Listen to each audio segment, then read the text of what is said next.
m anyị nwere updates ịghọta kịta update nke a m chọrọ itinye voice note kịta the ladies bụ dia still ịghọta na mana nna ọ bụrụ na m mesịara gị story wee wetalu m update ịghọta na wee bịakwasịkwa m ewepụtakwa na olu gị wanyị na m ga-echenjikwa the voice onwere ka ọ dị nwụrọzi nke m ga-erite atọ I am sorry, and I apologize now before you the video. So, go when can it? Okay, yeah, so, ngwa kunu ge kunu n'ife okwu. Good afternoon, ma. I'm Mrs. Falonyambo. That woman chọrọ ịnụ di nwokorobịa mara mma. Mechazie di ma hapụzie m jekwu nne m abandon like 4 years and now. Jekwuzire another woman ya na ya biri na ụmụ m nọs. Akọrọ m gị the story. Mechazie meet one woman onye I don't even know no lazy or more. Oh, inform me through this your platform again, Chikology. Because ebe ọbụla Chineke si mere gị ihe ọma, you have to come back to that particular place and share your testimony. All through mmadụ ka God gozie mmadụ. Because God had this from heaven bịa gozie mmadụ. Without this your platform, God will never locate me. So o si n'aka gị wee gozie m, can share this testimony with you. Okay, na nchọrọ share this testimony. Nkechakwa kpọọ m n'uche. This thing happens since January and this February. That guy on a platform gị nyere m 150,000. Ama m ya gbadere gị at that period. I think I'm share the receipt with you. That time when I only this year, do not in a high jump. That's I mean, we have any option. Now, I'll come back to her because I can that period no change in the school. School in the time to more than I like it. And you change your moment of school, the money and the is roughly 700 something thousand. I'm on the map on wow for dinner. Boy, it had this no matter how wow for dinner. My God, you see this your platform. Maybe me fair. Mama and Amadi making them know without even requesting anything in return. That's the same guy, yeah. Now this your platform. Name 150 that time. So when one of my friends in your phone, use for I can say hi because the guy gave me 150,000 that time, and it go a long way for me. So no, I can say hi, it's like the best nabulo nyoko. Just all day you say hi, in the cake again, family go move on. Or you come and say hi them. Has video school. Phone into him so we can online this week, next week. No man online. The phone won't know work a phone. I ask now that phone online frequently. Why? Tell me one phone. We're going from 350,000 open. Since you the phone, on go going from 350,000 through this your platform. One more, my killing junior work, all them over junior work, almost 400 and something thousand. They good food on our table since that time, since January till today. Since you hang out. And this particular person, I'm not in person, I'm not I'm forced to say, I make you call more moms, no, they make you call. Come on, this your platform. Very quiet person, I'll do your call to talk. So in second return, all the glory to you. Because God is using you mightily. Without you sharing that my story, I don't know where I could have been by now. Without you sharing this my story, I'm not going to get help from people. Without you sharing this my story, I don't know what will be my fate. Without you sharing this my story, my children will not be going to school by now. Without you sharing this story, what will be my fate with woman? Maybe by now, we can on a condition why you don't do it. But today I'm a free person. I'm the most happiest person. Even with husband or that husband. This particular guy on this your platform, name all these things. I'm going to my picture even one day. And he's not requesting anything in return. That is the one that both me. I don't know. You can think you more American. Also forget about it. It's nothing.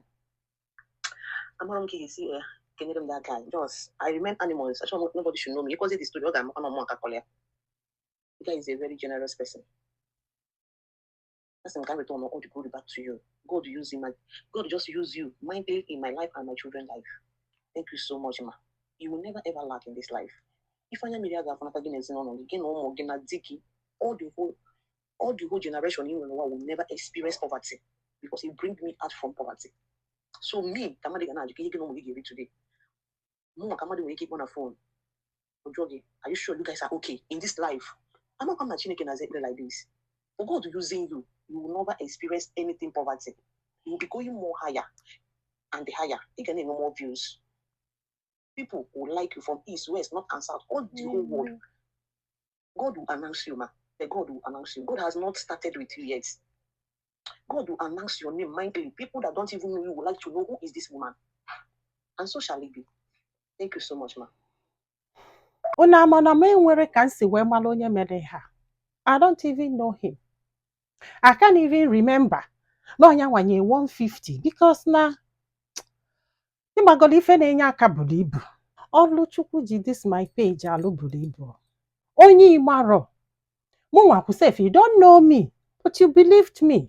Ọkwa unu chetala detail nna kịta ekwutel unu na-afụ, so ịchọọ ịma ife m elu ọ part 1 and 2 like o nwere 1 and 2 ije ga-enye ka unu wee mara ife nwaanyị a nọ na ya. Kịta nọ from nowhere and he is not asking for anything. Ọkwa unu chetala that woman nke moto ekulisiri everywhere, nke onye amị na-anụnụ, nke na-akụ ya duga duga. Unu ama na o nwere onye nọ na this page nyere ya 500 and something thousand ka mmadụ nya half a mil. Ọ gbagidere egwu si m nne ya mara ka ya si ekene m, isi abiko ya kene bụ onye afọ amụrụ dị m ọkwa ele dio daalụ sọ o nwanne m. Den onye nke ọzọ wee bụkwalụ unu elotelu that woman pikiri one boy just pik enyo nnọọ nyebeli ya aka, mechezi nwaanyị Abakaliki m golo ụmụ na-anọ wee nali ya die nke were ife niile onwe wee golu die moto golie njin o ji apọmpụ wee mesie wee soro nwaanyị Abakaliki wee gaa iru. Ọ bụrụ na icheta distal meka na eti stal fa o nwere onye kpọrọ ya after 1 week sef wee nye 100k. Nwaanyị asa ọ bụgodu 20k ka afọ mmadụ wee nye 100k. She's a lady o.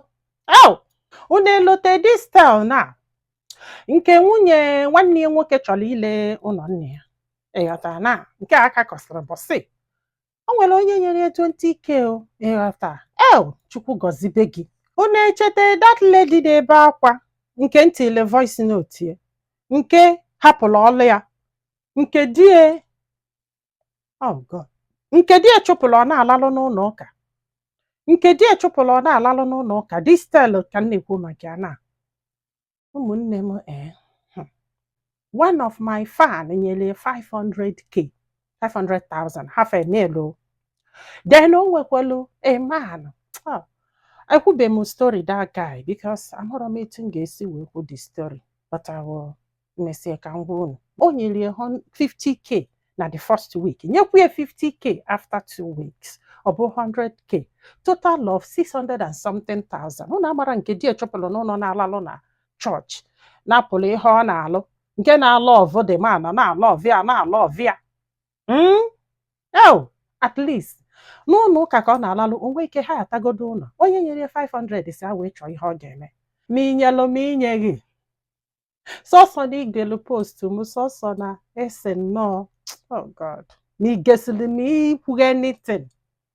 Chukwu gọzibe unu.